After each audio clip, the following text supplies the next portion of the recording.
भगवान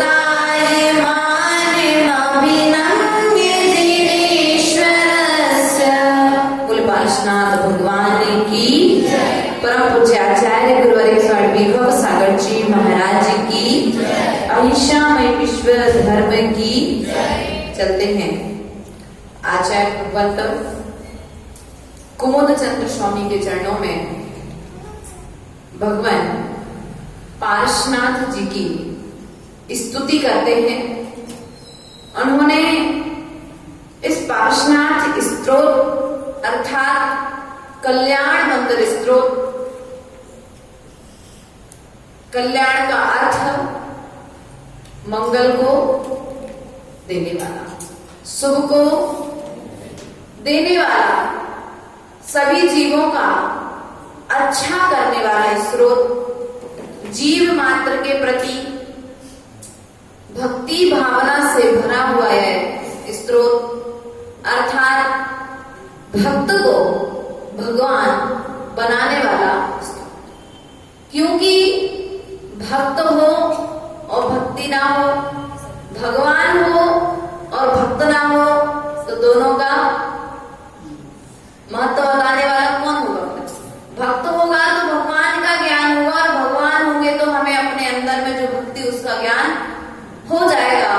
ऐसे आचार्य कुमुद चंद्र स्वामी जी ने पूर्व की गाथा के माध्यम से हमें बताया था कि इस संसार में यदि कोई शरण है तो वह मात्र जिनेंद्र भगवान की शरण है, इसके अलावा कोई दूसरा शरण नहीं है। अब आचार्य भगवान आज यहाँ पर कह रहे हैं कि ये भगवान आप जीव को संसार सागर से भव के तारणहारे हैं। कौन है? भव से तारने वाले हैं। तो यहाँ पर भक्त प्रश्न करता है कि ये भगवान आप जीव के लिए संसार से तारने वाले कैसे हो सकते हैं? आप तो संसार से विमुख हो, आपने तो संसार से पीठ कर ली है। कर ली कि नहीं कर ली? भगवान संसार से विमुख हो गए ना, अब तो उन्हें कोई मतलब लेना देना। जब आप संसार के जीवों को तारने वाले ने, आप स्वयं तारणहारे हो, अब आप स्वयं सिद्धालय में जाकर के विराजमान हो चुके हो, फिर आप तारणहारे कैसे हो सकते हो? आप संसारी जीवों को तारने वाले कैसे हो सकते हो? तो यहाँ पर आचार्य भगवान कहते हैं, सुनो किस प्रकार से। तो अपन गाथा नंबर 29 अर्थात 29 के माध्यम से देखेंगे। त्वं नाथ जन्म जल धीर विपरांग मुखोपी विपरांग मुखोपी यत्तार यस्य सुमतो निज पृष्ठ लंघनान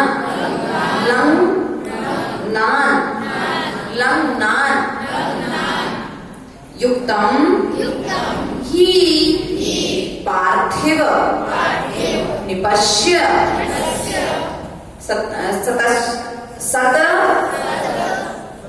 सतश्चैव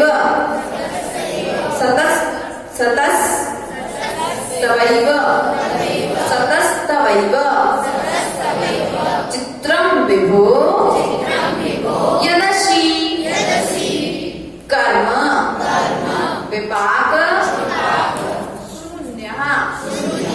विपाक शून्यः त्वं नाथि जन्मे जलधि विपरांग मुखोपि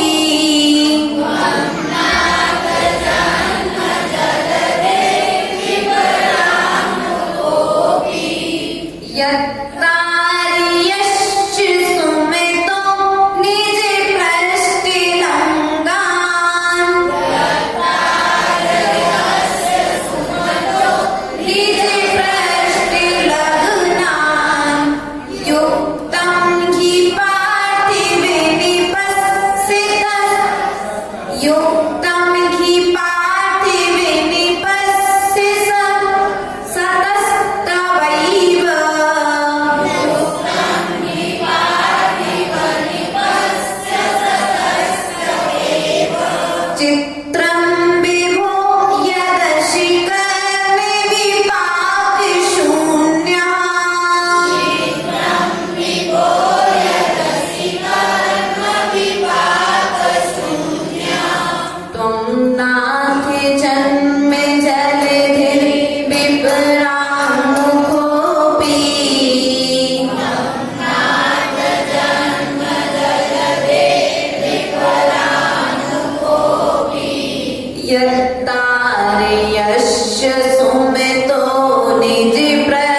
अज्ञानवत्यपि सदैव कथं चिदेव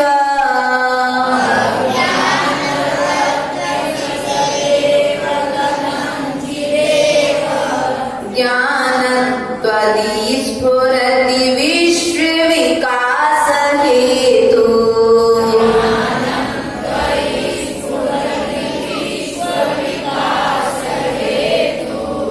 दोनों गाथाओं के एक साथ उच्चारण करके सुना देंगे।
यहाँ पर बात कही जा रही है, आचार्य भगवान यहाँ पर कह रहे हैं कि आप संसारी जीवों को बहुत से तारने वाले कैसे हो सकते हैं। तो यहाँ पर आचार्य भगवान कहते हैं तुम नाथ, क्या कह रहे हैं, तुम यानी आप, हे स्वामी, आप जन्म जलधर संसार रूपी समुद्र से विपरांग भी, क्या है, विपरीत दिशा में अर्थात विपरांग है, परांगमुख है, होते हुए भी क्या, यत जो तारा तार यश सुमतो। तो यहाँ पर क्या कह रहे हैं कि जो जीव आपका क्या करते हैं, चिंतन करते हैं, क्या आप उनको क्या करते हैं, तार देते हैं, निज पृष्ठ लग्नान, जो आपकी भक्ति करते हैं, क्या करते हैं, हे भगवान, जो आपकी भक्ति करने में संलग्न रहते हैं।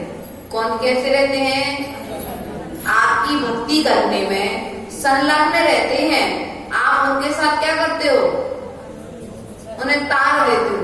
ये बात हमें कुछ जमी नहीं आपके लिए, जब आपका स्वरूप बताया है कि आप संसारी जीवों को नहीं तार सकते हो, लेकिन फिर कैसे तार सकते हो। यहाँ तो कह रहे हैं आपकी जो भक्ति में संलग्न है, बहुत सागर से पार हो जाते हैं।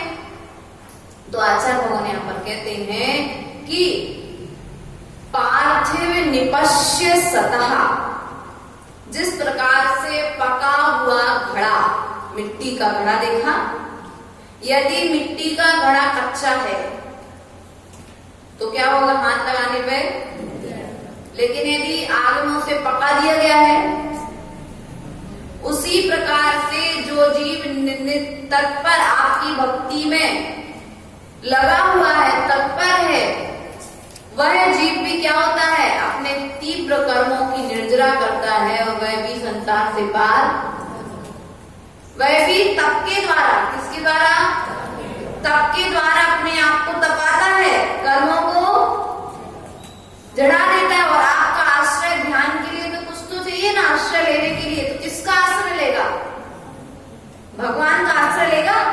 आपसे कहती हुई ध्यान करना, आत्मा का, आत्मा के द्वारा आत्मा में ध्यान करना। आत्मा कौन, मैं, एक आत्मा, एक तो वो आत्मा और एक मैं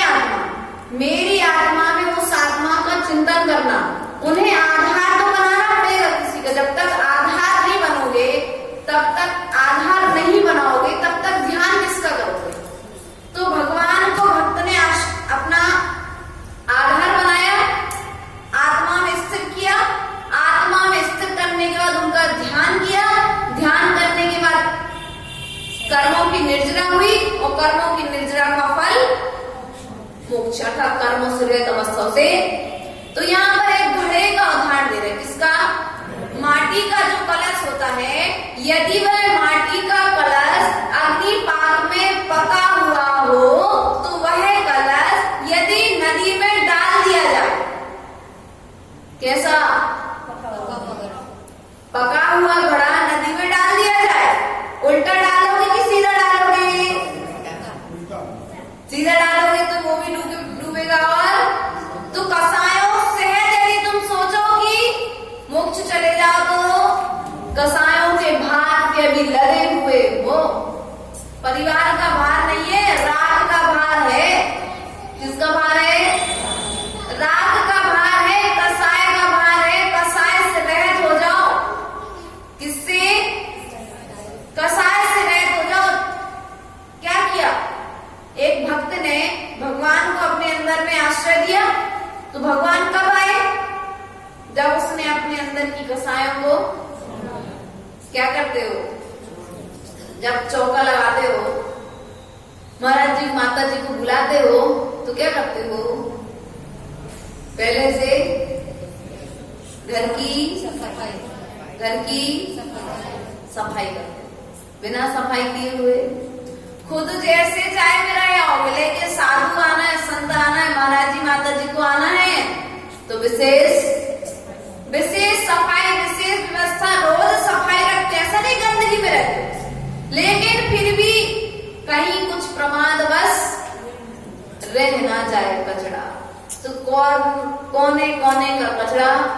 उसी प्रकार से आचार्य भगवान कहते, जब भगवान का ध्यान करने बैठोगे तो अपने मन के कोने कोने में जहां पर भी कसाय होगी, उस कसाय को निकालना पड़ेगा। जब तक वो नहीं निकलेगी तब तक भगवान का ध्यान। तो भगवान का ध्यान कहाँ करना है? और भैया कौन सा स्थान बताएगा? हृदय रूपी मध्य कमल में। कहाँ पर?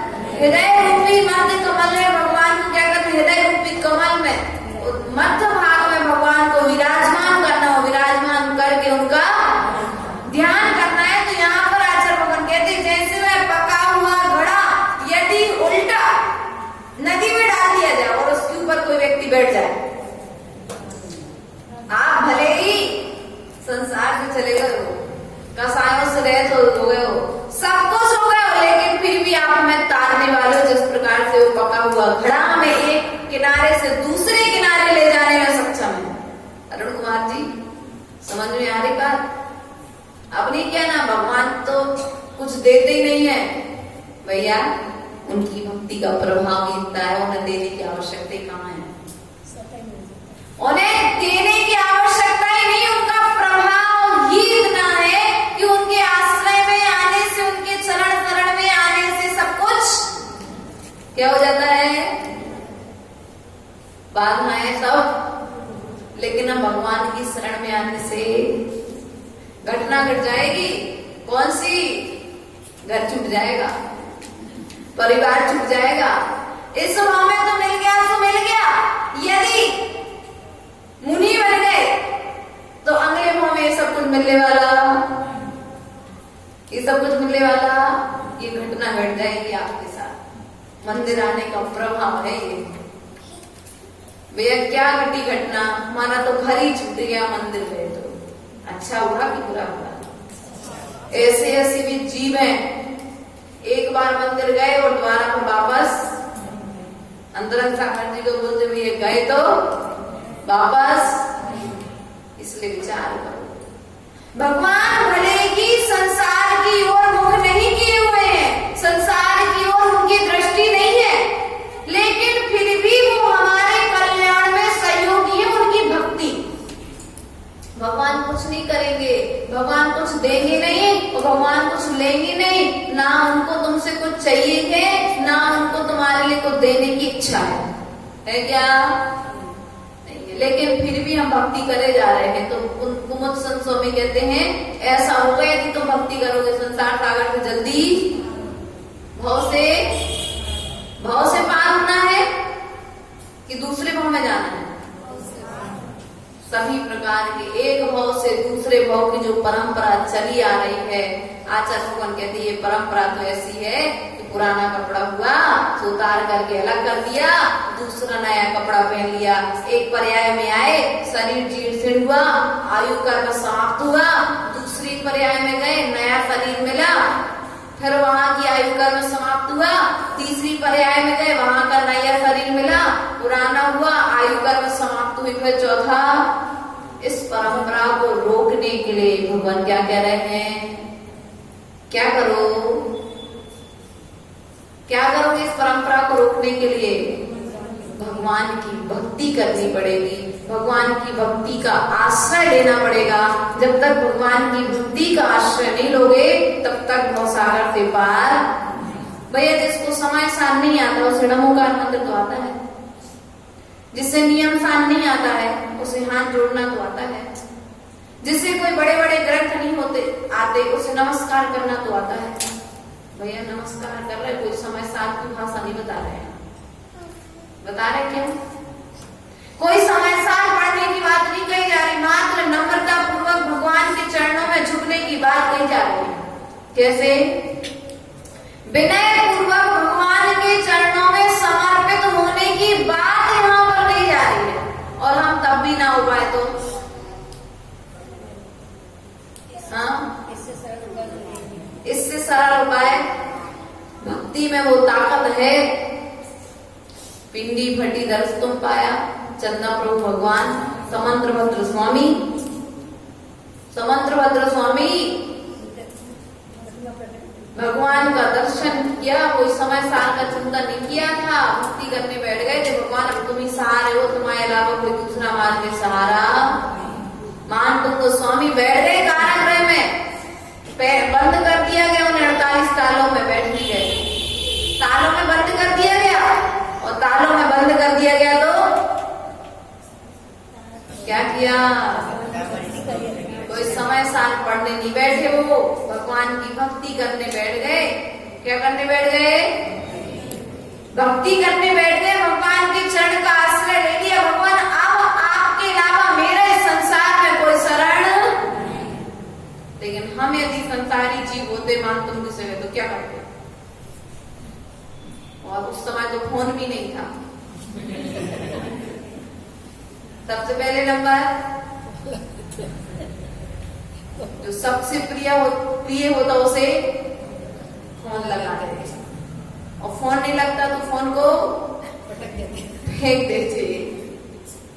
नाना तरह की गतिविधियां हम करते, लेकिन वहां पर आचार्य भगवान ने कहने का तात्पर्य है वादिराज मुनिराज के लिए कुष्ठ रोग हो गया, नगर में हल्ला हो गया कि दिगंबर मुनि कोढ़ी है, चाहते तो वे पूरा कुष्ठ रोग मिटा सकते थे, लेकिन वचन झूठा ना हो जाए इसलिए उन्होंने कुष्ठ रोग उनके साधना के प्रभाव से ठीक तो हुआ, भगवान की भक्ति की कि धर्म की भगवान आप प्रभावना ना हो जाए, वे स्तुति करने बैठ गए भगवान आदिनाथ की। यहाँ पर कुमुद चंद्र स्वामी के लिए चित्तौड़गढ़ के राजा आदि के द्वारा जो सर्च किया जा रहा है, उनके लिए वाद के लिए प्रेशर दिया जा रहा है, बोल नहीं रहे हैं, नाना तरह का उपसर्ग हो रहा है, लेकिन वो पारशुनाथ भगवान की स्तुति करने के लिए धनंजय सेठ के पुत्र के लिए सर्प ने काट दिया, भक्ति करने बैठ गए तो विशापाहार हो गया।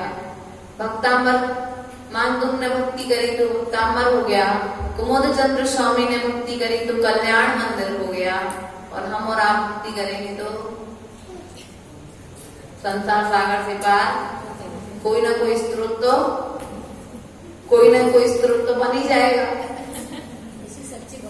सच्ची भक्ति तो करो एक बार, रचने की आवश्यकता नहीं पड़ेगी, जो भाव तुम्हारे मुख से शब्द निकलेंगे वो ही भक्ति हो जाएंगे। इसलिए विचार करो, क्या करना है विचार, भगवान की किसकी भक्ति करना है? पिंकी जी यथार्थ की, किसकी भक्ति करना है? अपने यथार्थ स्वरूप की। जिन्होंने अपने यथार्थ स्वरूप को प्राप्त कर लिया है, ऐसे भगवान जिनेंद्र देव की भक्ति करने के लिए कहा गया है।